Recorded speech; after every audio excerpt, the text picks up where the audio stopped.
Good afternoon, ladies and gentlemen. I'm going to wait for 1 second. Jamie's going to get my book. But why don't we start? I don't have any announcements to make at the top. Mr. Feller. Thanks, Jay. 3 topics today. I'll go quickly. On Syria, President Obama think that President Assad should step down, and should we expect President Obama to explicitly address that this week? Ben, I can tell you a few things about the situation in Syria. I think we've made clear that we believe, the President believes, that Syria would be better off without President Assad. The international community is increasingly speaking with one voice on Syria in unified condemnation of Assad's brutality against his people. Through his own actions, President Assad is ensuring that he and his regime will be left in the past, and that the courageous Syrian people who have demonstrated peacefully in the streets will determine its future. We have said that Syria will be a better place without Assad, as I just mentioned, and that he has lost legitimacy. The most important thing that we can do right now is ensure that our actions back up our words. A democratic transition would be better for Syria, the region, and the world, and we intend to help the Syrian people achieve the dignity and freedom they have demanded and for which too many have died. We continue to call on the regime to immediately halt its campaign of violence and arrests, pull its security forces back, release the many thousands of detainees, and to respect and act upon the clear demands of the Syrian people for a peaceful and democratic transition. We will keep up that pressure. We will work and coordinate with our international partners, and I think it's been noted by all of you that that pressure is increasing every day. So you want to say whether President Obama will go further in explicitly calling for him to step down? Well, I will simply point out that we've been very clear about our position on the actions that President Assad has taken against his own people, the fact that we believe Syria would be better off without him. We've taken action through sanctions and will continue to increase the pressure through a variety of means, working with our international partners to do so. And any future announcements or things that the President might say, I'll leave to that time. On a domestic issue, the President has called for Congress to take the debt commission and that process very seriously. Now that we know the members, wondering what the President's reaction is, particularly to the Republican members, whether he sees them as the kind of serious people who he thinks will be open-minded. Well, I think every member of Congress who's elected and sent to Washington to represent his or her constituents has a responsibility to act seriously when asked to deal with such a serious issue. And the President expects that the appointed members of this select committee will do so, both Republicans and Democrats. And I think that the Speaker of the House's statement expressed a sentiment that we share, which is that we need to take action collectively to come together, Democrats and Republicans, to further reduce our deficits and get our long-term debt under control. We strongly believe that the way to do that is to take a balanced approach. And we are not alone. The American people overwhelmingly support the balanced approach that the President supports. And Republicans and Democrats together support the balanced approach that the President supports. And I would think that when we're looking at the things that have created the deficits and debt that we have, it's very instructive to remember that we have to look in every area. I mean, for those who were in Congress in the last decade who voted for massive, historically large tax cuts that were unpaid for and have contributed mightily to the debt that we have now, who voted and put 2 wars on the credit card without paying for them, who voted, for example, to extend a Medicare prescription drug benefit that was unpaid for and has added massively to our deficits and debt. I think that knowing that, having participated in it, there should be an acknowledgement that we need to look broadly at all ways to reduce our deficits and debt. So does he have faith that the Republicans will take that kind of a We believe that the President believes the committee needs to take its work seriously, and that it has been mandated by a law passed by Congress to do that, and to act before Thanksgiving, and to come together around a series of proposals that can get bipartisan support, get through Congress in a fast-track way, to ensure that we have additional deficit reduction. Last question quickly, that going back to the Dover visit yesterday, the media, as you of course know, we're not allowed to cover that directly. We're not allowed to see what the President saw. Can you explain why the White House put out a picture of the President in a very presidential mode, saluting, and the Free Press was not allowed to cover that?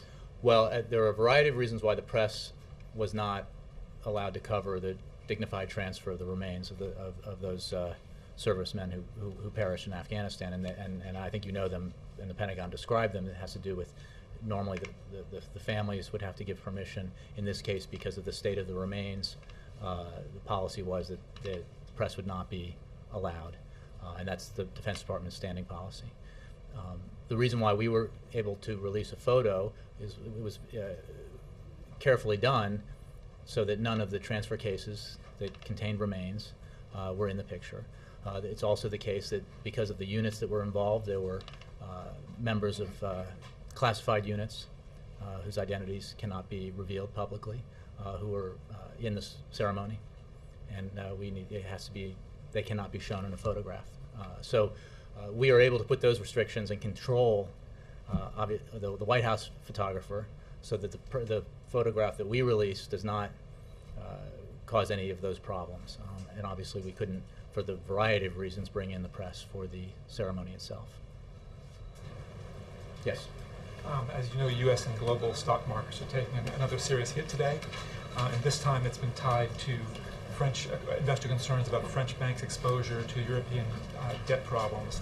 Has the President spoken to, or will he be speaking to, either President Sarkozy or other European leaders to get some reassurance that they've got this in hand? The President has, as you know, spoken in recent days with a number of European leaders, with Chancellor Merkel, President Sarkozy, Prime Minister Berlusconi, President Zapatero. He has also this morning spoken with Prime Minister Cameron, and is in a regular consultation with European leaders on these matters. Secretary Geithner is in regular consultation with his counterparts in Europe. So we obviously are monitoring these events very closely, and we continue to believe that the Europeans have the capacity to deal with this problem, and encourage them to continue to take actions that deal with it. That conversation this morning with Prime Minister Cameron, was that specifically debt crisis related, or did he also talk about their... I don't have a readout on the details of the conversation. I'm sure there were a number of topics, but I'm sure that this was one of them. Did they discuss the rioting in London and other places? Again, I don't have a further readout on that. We might have that for you later today. Okay, and one other thing is the Fed painted a particularly gloomy picture yesterday. They said the economic growth was weaker than expected, it would stay that way, and that unemployment would only come down gradually. Do White House economists agree with the Fed's assessment? We, broadly speaking, recognize that the economy has slowed down, that the growth has not been where outside economists and as well as inside believed it would be at this stage this year. There have been a variety of reasons, contributors to the headwinds that have caused that to happen, and we're experiencing some of them now that have to do with your first question. We also continue to believe, as we believe outside analysts continue to believe, that the economy will keep growing. And we need to do what we can to ensure that it does, and to ensure that it creates jobs at the fastest pace possible. Because this president will not rest until he is confident that every American who wants a job can find a job. And there is no greater focus of his work, of this administration's work, than the economy.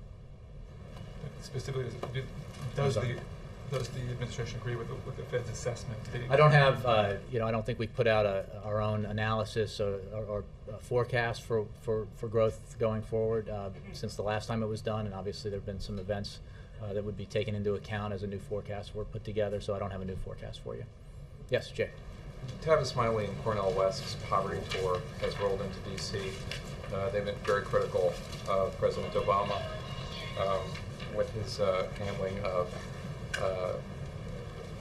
poverty and joblessness, particularly in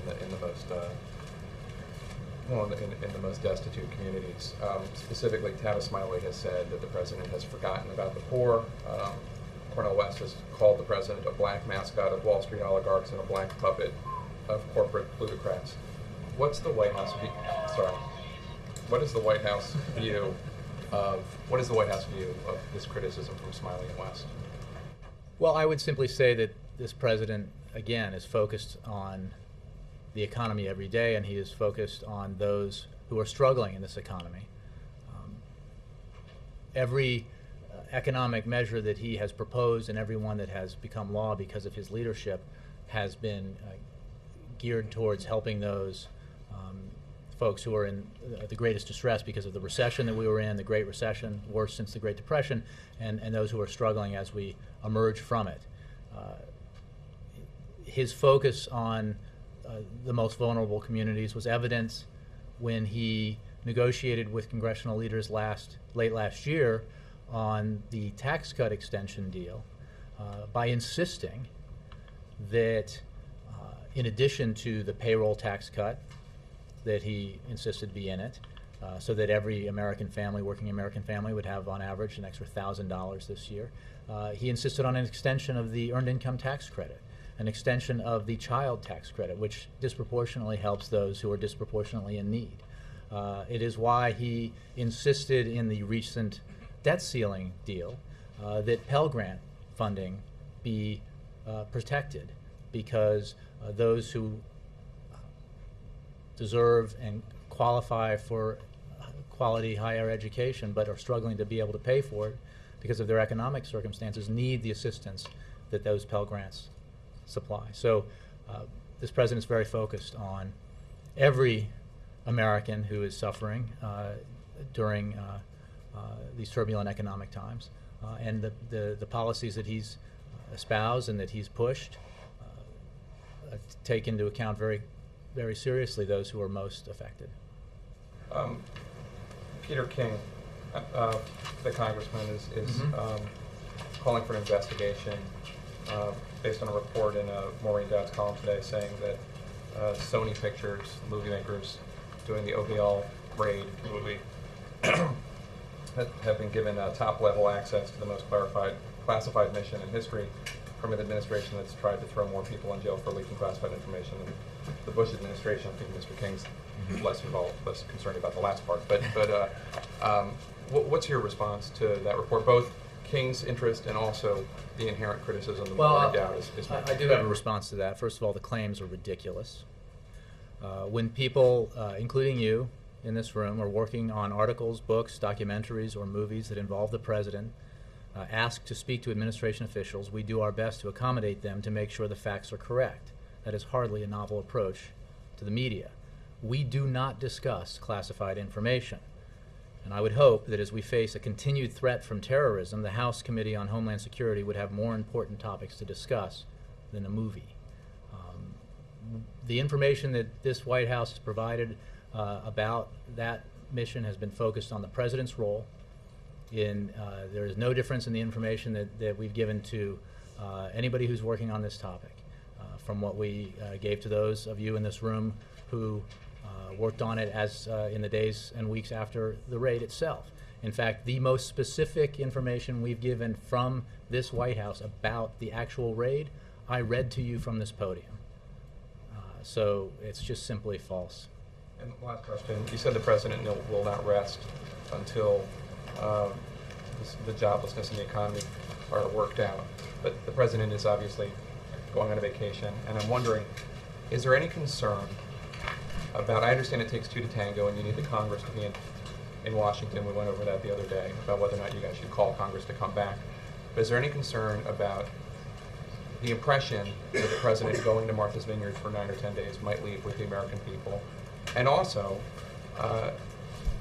if this is such an important issue for Speaker Boehner, for Harry Reid, for President Obama, why the R&R? Well, let me because there's a couple of questions embedded in that. Let me go to acknowledge that yes, the president does plan to travel with his family at the end of August to Martha's Vineyard, as he has in the past, and I don't think Americans out there would begrudge that notion that the president would spend some time with his family. It is also, I think, as anyone who's covered it in the past, either in this administration or others, there's no such thing as a presidential vacation. The presidency travels with you. He will be in constant communication and get regular briefings from his national security team as well as his economic team. And he will, of course, be fully capable, if necessary, of traveling back if that were required. It's not very far. The broader issue is that this president is doing what the American people expect presidents to do in circumstances like this, whether the markets are up or down, whether there's volatility or relative stability. This president's focused every day on the economy, and let's talk about what the American people and Republicans and Democrats expect their presidents to do. They expect their presidents to consult with policymakers in circumstances like this. This president is doing that regularly, both on his own team. I can tell you that later this afternoon he has a meeting with Chairman Bernanke, for example, as he does on a regular basis to discuss the economy. He consults in a situation where the volatility we're seeing in the markets and it has to do with a global economic situation, and specifically with Europe. He consults with international leaders. As I just mentioned, in recent days he has spoken with the Chancellor of Germany, the Prime Minister of Great Britain, the President of France, President of Spain, Prime Minister of Italy, and he will continue to do that. He meets with business leaders. Later this week he will have another meeting, one of a series he's been having with CEOs, business leaders, to discuss the economy. And then he will also, they expect their president to travel and meet with folks who are actually engaged in the economy, in their communities. Tomorrow he'll go to Holland, Michigan to highlight something very positive in the economy, which is the investments that, with our assistance, this country is making in the clean energy industries that have led to advances in the advanced battery market, which is an important segment of an important area of the economy for the future. He will, as you know, next week go out into the country, into the Midwest, to 3 different states where he will meet with small business owners and workers and others to talk about what's happening in their economically in their communities. And he will, and then they expect their presidents to propose specific ideas for what we can do to create jobs now, things that have bipartisan support and won't get or shouldn't get hung up in Congress. This president has done that throughout his presidency, and right now is making clear that there are things that we can do together that have bipartisan support that could create jobs right away, including passage of the free trade agreements, the 3 of them that are up there, passage of patent reform to unleash entrepreneurial, innovative spirit in our economy, extension of the payroll tax cut, extension of unemployment insurance, things that economists say could create hundreds of thousands of jobs, up to 1 million. So and he will continue, and they expect their president to continue to look and hunt for new and better, new and good ideas for economic growth and job creation. This president's doing that. Just a quick follow-up. Yes, Nora. So the president mentioned that he was going to make recommendations to the super committee. Has he made those yet? No, I mean he has not. I can assure you that he will. But as you know, the committee hasn't formed yet. In fact, not all the members have even been named, although we're getting there. But the president will, as he said, have very specific ideas about where he thinks the committee could come together in a balanced way to significantly reduce the deficit. I mean, I think it's important to remember that the bipartisan approach that he was working on with the Speaker of the House, I think the Speaker, or somebody else, I think the Speaker mentioned that had the House passed budget become law, that it would have solved the S&P's call for $4 trillion in deficit reduction. But that's wishful thinking. That thing had no chance of passing and coming into law. What did have a chance on a large scale of passing and becoming law and being signed by this president was a bipartisan compromise, not a partisan ideal, but a bipartisan compromise that he was working on with the Speaker of the House. And I think that you can expect that the ideas that the president puts forward will be in that spirit. They will be designed to draw bipartisan support, because the purpose here is not to say this is what we would do if we controlled everything, or we could simply mandate an outcome, and it shouldn't be the approach that Republicans take either. Has the president been involved with the Democratic leadership in selecting the members for the committee? I think that we here in the White House, senior members of the team, the president, consult regularly with leaders in Congress, both parties, Democratic leaders. I don't believe that there's been any specific engagement on that issue. Solely the choice of the leadership of Well, Congress. I mean, we've made clear that we believe that it's important that whoever is selected take the responsibility seriously, and we are optimistic that that will be the case. And then, let me ask you, and Helene had this in her piece this morning, but I wasn't covering the White House then, what did the Shout out, president mean Helene. when he said that he would rather be a good one-term president than a mediocre two-term president? What does that mean? This president believes very strongly that you're elected president a very challenging job to make tough decisions that are right for the American people and for the economy and for the national security of this country, and that is your responsibility, and you make those decisions according to what you see are the best interests of the country. And I mean, it's simply a way of saying that the purpose of being president is not to be reelected, but to serve your country well. Yes. When you were mentioning the Fed Chairman's meeting, is that combined with Treasury Secretary Geithner coming in? Are they all meeting together to discuss the economy? Or? Secretary Geithner does have his regularly scheduled meeting, his weekly meeting with the president later in the afternoon. There is the meeting with Chairman Bernanke is a little earlier, although Secretary Geithner will participate in that as well as Gene Sperling and Bill Daley. Okay. So that's coming. Senator Rand Paul, a Republican, is out saying he wants to have a no confidence vote in the Senate on Secretary Geithner's leadership. What's the White House response to that, since the president said he wants him to stay on? There are some Republicans who say this is a time for a change. This is a time for, after all that's happened, a clean break. Well, the president has great confidence in Secretary Geithner's substantial capabilities, and is glad that the secretary is staying on at Treasury. I think that a statement like that, doesn't really amount to much, because obviously they'd like a different president to be in office. In fact, the leader of the Republicans in the Senate said that was their number one objective, right? So the idea that they want members of his team to go shouldn't be all that shocking. On the question of Martha's Vineyard, you seem to dismiss the idea that there was an image problem for the president. But I've noticed the last couple of days a lot of liberal columnists are starting to come out. I'm sure you've seen Richard Cohen was in the Washington Post yesterday saying that as the stock market was dropping heavily last week, he said that his quote was, the president was whooping it up at his birthday party, and the juxtaposition seemed appropriate. He does not seem to care. That's Richard Cohen's words. Mm-hmm. Maureen Dowd this morning was hitting the president for not coming home from Camp David this weekend to deal both with the downgrade and with the soldiers being so tragically killed. And she said that he, quote, tacked on his condolences for the soldiers' families to his economic pep talk, and what had to be one of the most inept. Yeah, I read the Okay, papers. so you read the paper, okay. Question is this just liberal carping, or do you think there's constructive criticism and adjustments the president can make here to respond to some of that? It is the nature of the job that criticism comes in. I think that has been true for any president who's ever held the office, including from the left and the right and the center. We don't spend a lot of time focusing on that, because if you did, you'd spend all your time focusing on it. The president's focused on what he can do to help the economy grow, help it create jobs, protect America's national security, protect Americans in general, provide them economic security as well as national security.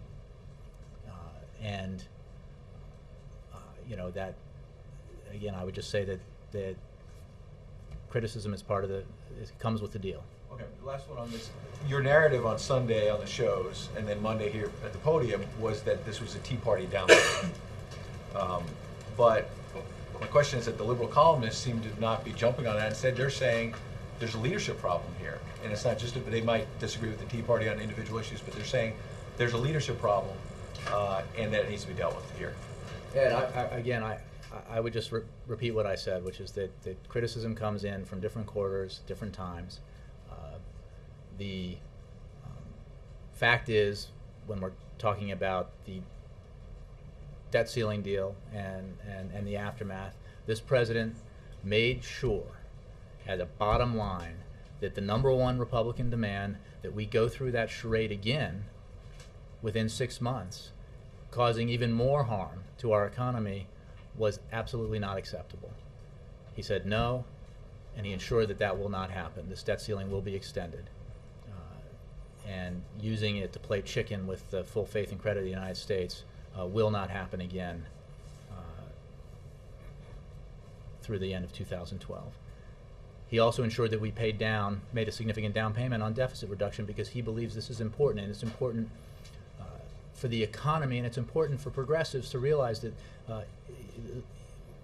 you have to acknowledge that we need to get our deficits under control, because we will not be capable, if we can't do that, to ensure that we make the investments we need to protect the most vulnerable Americans and to invest in innovation and other areas of our economy, education, to ensure that we grow, create jobs in the future. There is no question that the reaction to the debt ceiling deal, in both with the S&P action and some of the other reaction, has to do with the concern over the apparent dysfunction in Washington that this process demonstrated to Americans and people around the globe. Now, in the end, I think it's important to note that despite everything, we were able to come together and reach an imperfect deal, but a deal that ensured that we would not default on our obligations, ensured that we would make a down payment on deficit reduction and set up a process for further deficit reduction. But there is no question that had there not been a willingness by some in Congress to threaten the full faith and credit of the United States government, or hold that hostage to an agenda, we never would have been in that place. Yes. Thanks, Jay. As you know, Leader Reid's pick of Patty Murray to the bipartisan committee has gotten some criticism. People say that she chairs the Senate Democratic Campaign Committee, and therefore it's a conflict of interest. What's the president's reaction? Does he think it's a conflict of interest? Look, I think that these are small bore political issues. Elected members of Congress are responsible. They take an oath. They are responsible to serve their constituents and their country. We expect every member on that committee to take that responsibility seriously, and the mandate that committee has to be taken by Democrats and Republicans. And I think that it's just silly criticism. Again, the Senate Minority Leader, who is appointing Republican senators to this committee, said quite explicitly that his #1 objective in office was to have the President of the United States defeated in 2012. And I don't think that Americans around the world think that's what the leaders of Congress should have as their primary objective. I think they think the leaders in Congress, as well as the leader in the White House, should be focused on the economy. So, but you know what? That's okay, because we know that we can put aside a lot of the partisan rhetoric and focus on what needs to get done. And we do that. The president does that in his dealings with Senator McConnell and Speaker Boehner and other leaders in Congress. And he expects and believes that members of both parties who are on this committee will do the same. But does he think that she should stop fundraising? Or will he? No. Going back to Syria for a second. You've stepped up sanctions on Syria. Why not just call for Assad to step down? Kristen, I think I gave a incredibly eloquent, prolonged answer to that question moments ago. I don't have anything to add to it. Given that there's ramped up violence there, at what point does that become a serious Look, we have consideration? taken a number of actions to increase pressure.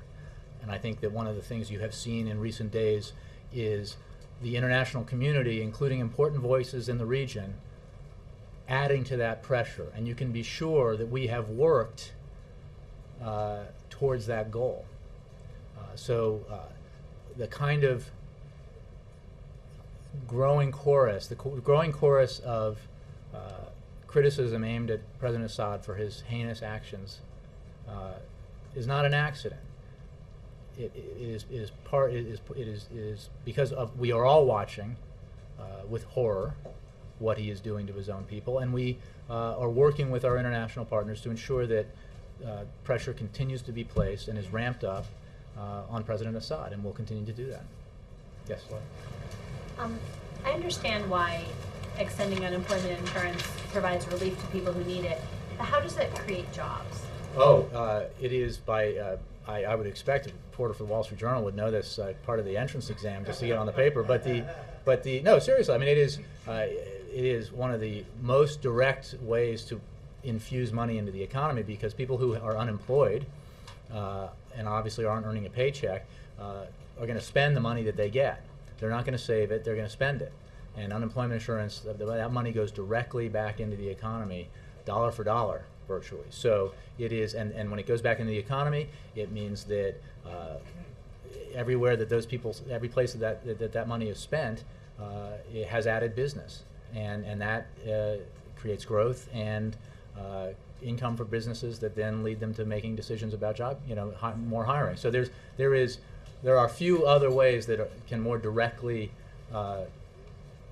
put money into the economy than providing unemployment insurance. And why has, since it's been extended, have we seen unemployment not drop? In fact, well, this is the what would have happened argument, but what we have seen is 2.4 million private sector jobs created, and this year there's, again, this is not just, I encourage you, and I know that you all have good contacts in that world, but economic analysts wholly unaffiliated with this administration would tell you, and told you back at late last year, that the combination of the payroll tax cut and extension of unemployment insurance would have a direct, measurable impact on job creation, so that of the jobs created this year, a certain number, however many tens or hundreds of thousands of jobs, can be attributed to those actions taken and pushed by the president last year, which is why he feels so strongly they ought to be done again as we continue to emerge from this recession. So that's why he believes very strongly we ought to extend those payroll tax and extend unemployment insurance. is the best argument that you can put forward to people for these things that if we do this again, it won't necessarily get any better, but it won't. Laura, you know that's not how it works. You know that we have to do a variety of things to grow the economy and create jobs. This is one thing that economists of all stripes agree will directly affect growth, and a half a percentage point, I believe, in growth is what economists estimate the payroll tax cut would provide. Is it half plus the UI? Something like that. Anyway, there's up to 1 million jobs. So we do that, and we have that positive impact next year. That doesn't mean that's the only thing we do. And obviously there are other economic factors that, as we've seen this past year, that some which we can control and some we can't. We cannot estimate what a natural disaster that might happen next year, what impact it might have on the global economy, but we can take action that does have a direct impact.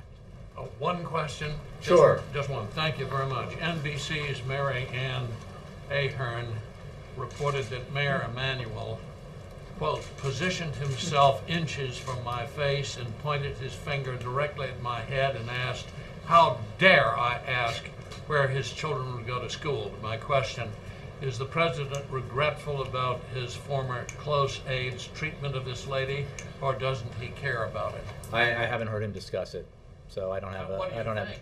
What do you think? have. What do you think? I think that's. I'm sure this has been amply covered by the Chicago press, but I don't have a personal opinion about it. Yes. Thanks, Jerry. The CEO's meeting with the president, that's on Friday, right? Correct. Can you tell us a little bit more detail about what No, sector? we'll have more details. We don't have those for you yet, but I just wanted to, as part of what I was discussing at the time, mention that that's going to happen on Friday. Can I go back to the Bernanke and Geithner meetings today? Did I understand you to say that the Bernanke meeting is part of a regular series of meetings between the He has president met and with, Bernanke? yes, How many times in the last I can year get do that you know? for you. Okay. It's several. And what's the thinking in doing it separately? Geithner will be in the Bernanke meeting, and then there'll be a separate Geithner meeting. What's the difference? Secretary Geithner meeting is a weekly meeting. I think it was scheduled for yesterday. The president had to go to, or wanted very much to go to Dover to receive the remains of our fallen servicemen yesterday, so that was just rescheduled for today, and therefore happened to coincide, be on the same day as the meeting he has with Chairman Bernanke, but they are separate meetings. Can you give us any sense, in terms of the regular meetings between the president and Bernanke, of kind of, what the point is or what gets done? They discuss the economy. They discuss the global economy. Obviously, the Fed is an independent body that takes independent actions, and so they speak broadly about the economy. And about how often do they try to do it? Again, I'll have to get to you on the number of meetings they've had.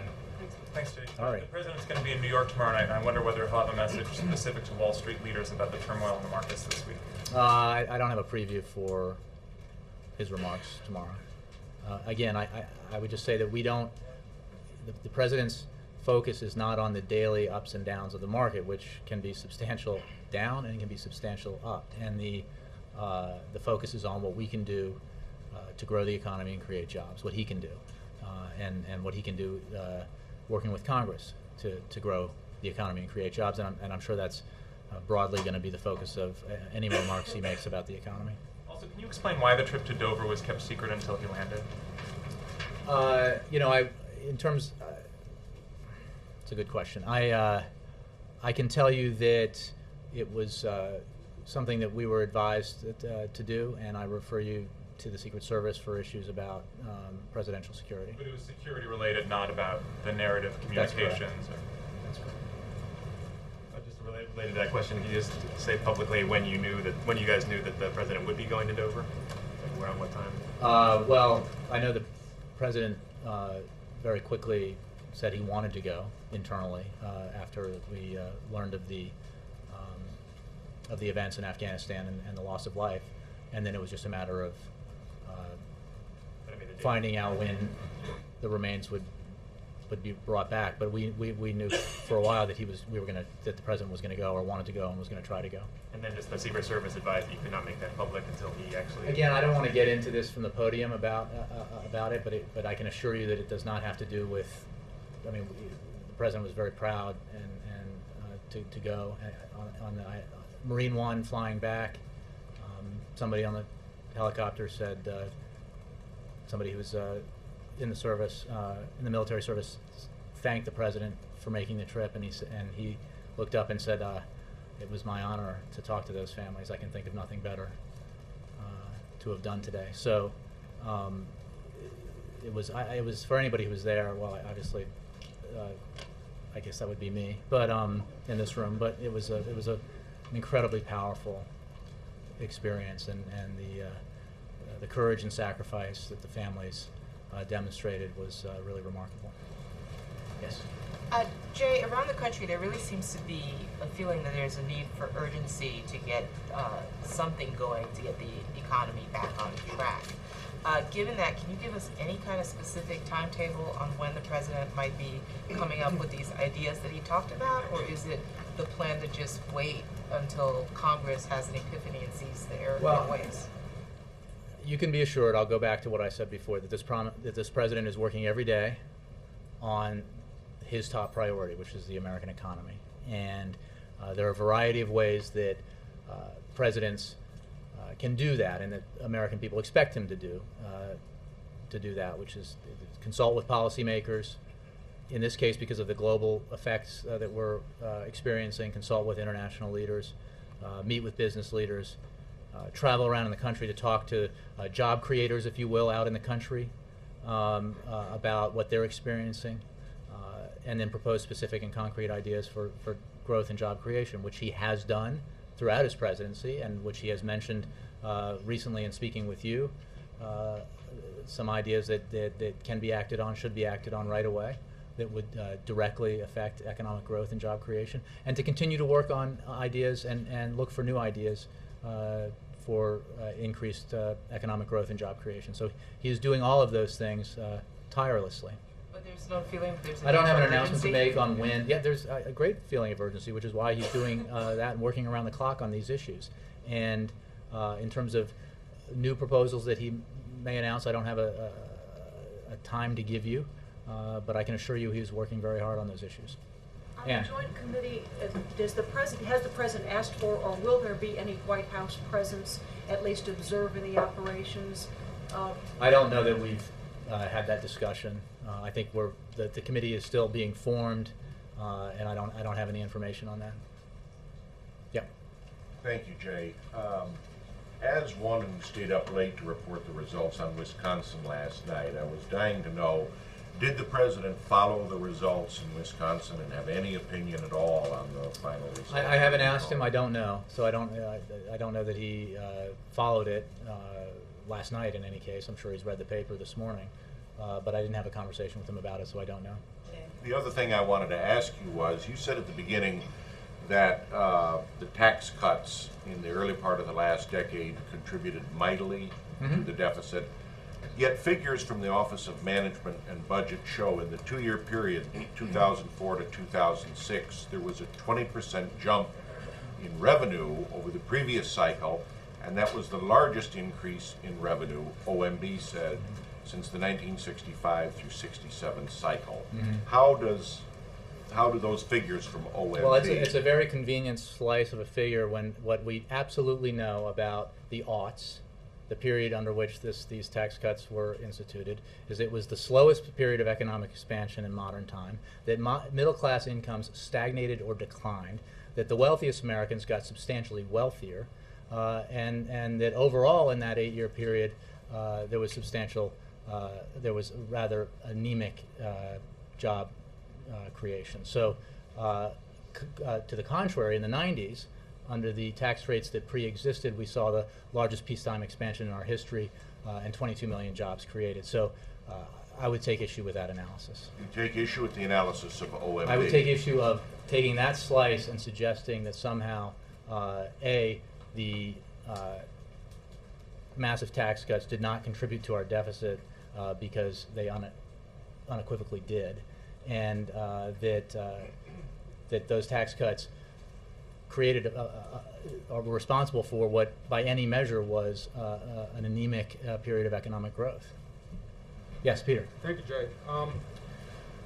Given the severity of the problem, the economic problem, I think what many of us are asking is, could the president or should the president do anything extraordinary?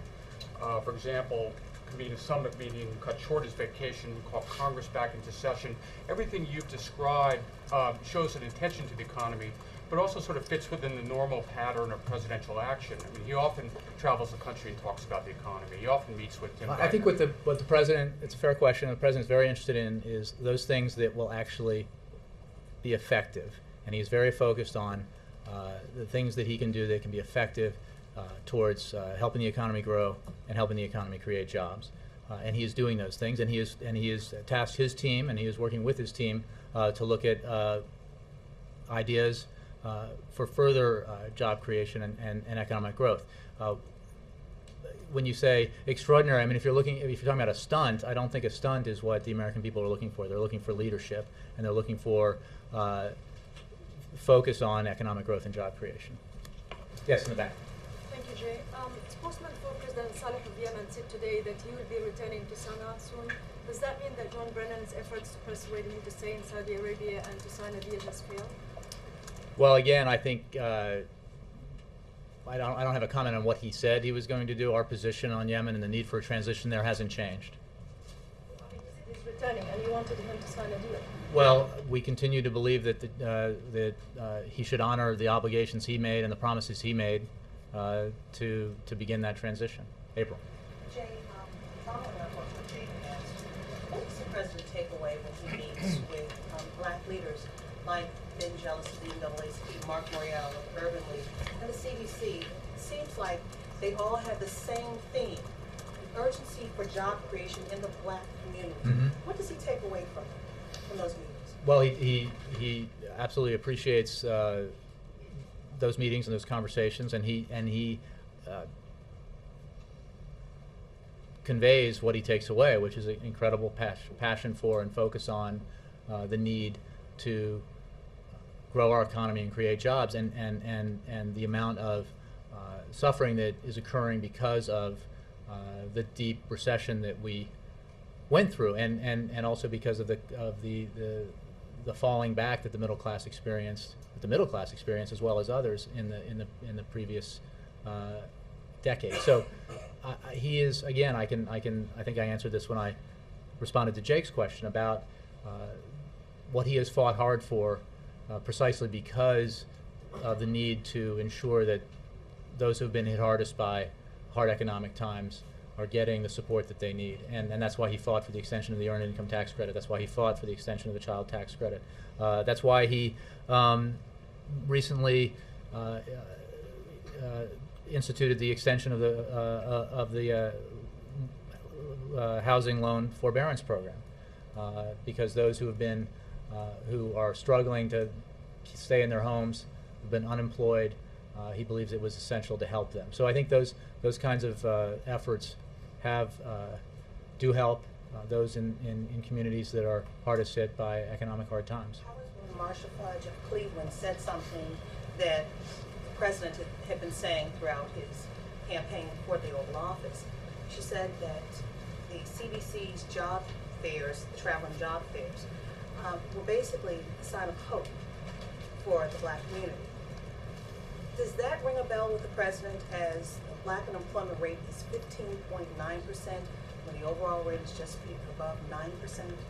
Well, the differential between African American unemployment rate and overall has always been unacceptable to this president, and he, high rates of unemployment are unacceptable, and that's why it is his focus to do everything that he can and that we can here in Washington to address the need for greater job creation for everyone. And this is his primary focus every day. Jay. Thanks very much, guys.